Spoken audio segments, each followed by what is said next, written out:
Medieval punishments transcended mere retribution, they sought to establish a pervasive climate of fear to deter crime and reinforce societal control.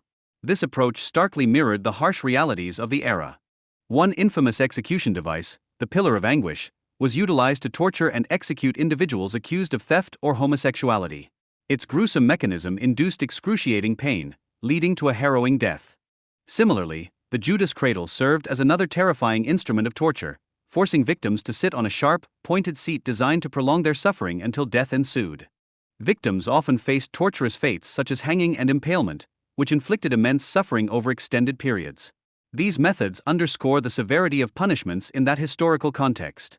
Impalement, famously practiced by Vlad the Impaler, involved thrusting victims onto sharp poles, resulting in prolonged agony. This method exemplifies the extreme cruelty inherent in historical justice systems. The breast ripper, a brutal instrument targeting women accused of infidelity, highlights the gender-based violence embedded in historical punishment practices. This tool inflicted immense physical suffering. Vlad the Impaler's notorious cruelty exemplifies the inhumanity of his reign, with estimates suggesting he executed between 200,000 to 300,000 individuals during his rule. Additionally, the practice of skinning criminals alive by Asur-Serpal II highlights the horrific methods leveraged in ancient times to instill fear. The gruesome display of their skins served as a stark warning to others. In America, the freak device obstructed the neck movements of the condemned, resulting in a slow and agonizing death. This method illustrates the extreme measures societies once employed to punish offenders. One particularly brutal method involved using a large saw that slowly cut through a victim's body, prolonging agony as a deliberate form of punishment meant to create terror. The brazen bull, another horrific device utilized in ancient Greece, allowed victims to be burned alive within a metal bull, their screams transformed into a mockery of music, amplifying their suffering. Thumbscrews served as a punishment for those who refused to confess their crimes, inflicting excruciating pain and prevalent from the 15th to the 18th century. The iron chair torture subjected unwilling criminals to a spiked chair, causing immense pain until they either confessed or succumbed to their injuries.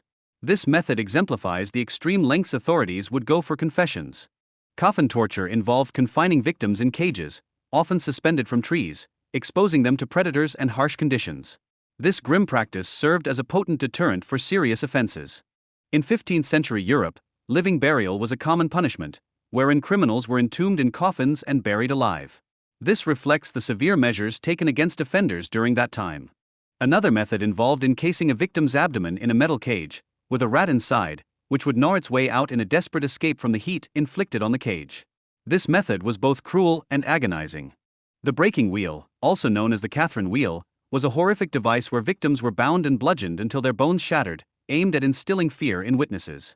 Sometimes, victims were elevated on a high wheel, allowing birds to peck at their broken bodies while still alive, exemplifying the extreme cruelty inflicted upon those punished.